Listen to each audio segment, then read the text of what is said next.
Well, a new report out by the American Action Forum report shows just how bad health care costs are going to rise under Obamacare. So they say on average, a healthy 30-year-old male non-smoker will see his lowest cost insurance option increase by, get this, 260%. So do young Americans, the ones who are funding Obamacare, actually want to be part of the program? Let's bring in Katherine Timpf from campusreform.org and Ron Meyer, a Republican congressional candidate from the Commonwealth of Virginia. Welcome to you both. Thanks for having me. So, Katherine, this system doesn't work unless young people who really don't have many health care costs are forced to pay for the older and the sicker among us. Right, and at Campus Reform, we're always talking to young people, reporting on waste, fraud, abuse on college campuses, and a lot of young people are offended by that because the unemployment rate for young people is so high. Obama's admitting that he's counting on them to pay for it and then using celebrity campaigns to try to distract, and a lot of young people are saying, you know what, it's going to take more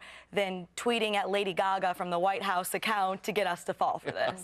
Yeah, and as you mentioned, Katherine, the Obama administration is using taxpayer dollars to promote Obamacare and make it seem like these young people need it. But Ron, why don't they need it? Well, I think the problem is it's not affordable for young people. As you mentioned, for a healthy 30-year-old, on average, it's going to go up 200%, the cost of the premiums. And yes, for people under 26, you might be able to stay on your parents' plan, but guess what? It's going to cost your parents something. And a lot of people don't have parents who can afford to add it. And this bill is supposed to help those folks who are making $25,000 or $30,000 in retail, and that's the people it hurts the most. And so what I think we need to do is actually delay this mandate. We can't expect to put one of the nation's most broad laws, one of the biggest laws in recent memory, put it on the backs of young people. We have the highest structural youth unemployment since the Great Depression, and I think it's the wrong time to put this law on the backs of young people. So you always read these polls, young people say, well, we don't want government in our business. Here's government getting right into your business, right into the center of it. Are they noticing this? Do you think this is going to affect voting patterns among people under 30? We're hearing from a lot of students that it is going to, and I mean, this is really dependent upon young people. They need almost 4 billion young people to enroll to make this work. So regardless of what Congress is doing, regardless of what anyone's doing, really young people have the power to stop this. If they decide to opt out, if they don't sign up, then the law is not going to work. So a lot of young people are feeling empowered by this. Right, it may not be viable.